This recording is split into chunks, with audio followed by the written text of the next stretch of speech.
Zohran Mamdani is back in New York City after his visit to the White House to meet with President Trump, and the pleasantries and the goodwill they exchanged left the public stunned. Both men took shots at each other for months, but seemed to find common ground about making New York City more affordable. Eyewitness News reporter Sonia Rincon from the newsroom. She's got the latest. Sonia.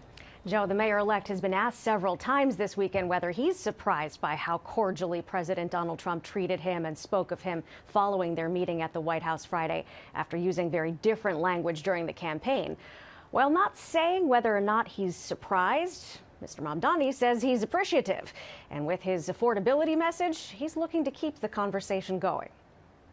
Thank you for his love and the passion for the city. As mayor-elect Zohran Mamdani received a blessing in the Bronx this morning at Union Grove Missionary Baptist Church, he explained to the congregation that may have been divided on his candidacy that his job for the next 39 days is to work to be ready to take over at City Hall. And to do that work means to work with anyone. It means to work with those who were opposed to my candidacy, work with those who belong to a different party, work with those with whom I hold deep disagreements.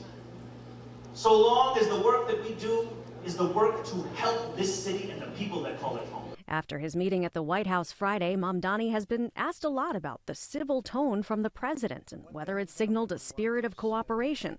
He says while they seem to find some common ground on affordability, they did talk about immigration, an area where they have major differences. He says the law in this sanctuary city is clear. City government can be in touch with the federal government on around 170 serious crimes. The concern comes from beyond those crimes. The many New Yorkers who at this moment are being arrested, they're being detained, they're being deported for the crime of showing up to a regular court appearance. And this morning on NBC's Meet the Press, the Democratic Socialist mayor-elect was asked if his victory is something the Democratic Party should capitalize on. I think a focus on the importance of dignity for working people is something that appeals to people across this country. I will not venture into the world of national politics and punditry, but what I will tell you is that in New York City, we saw so many of the same dynamics we'd seen elsewhere. We'd seen a shift towards the right. We'd seen obituaries being written about the Democratic Party's ability to speak to young people, to speak to Asian voters, speak especially to young men.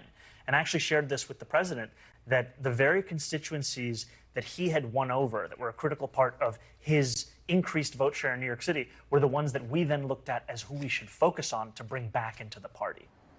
He says another topic of discussion with President Trump was his decision to keep Commissioner Jessica Tisch at the NYPD, with crime numbers going in the right direction under her leadership. There was no argument from the president there, and he has sent National Guard troops to other cities. Mamdani says he's confident Mr. Trump will see that the NYPD doesn't need that kind of help. Tanya? Sonia, thank you.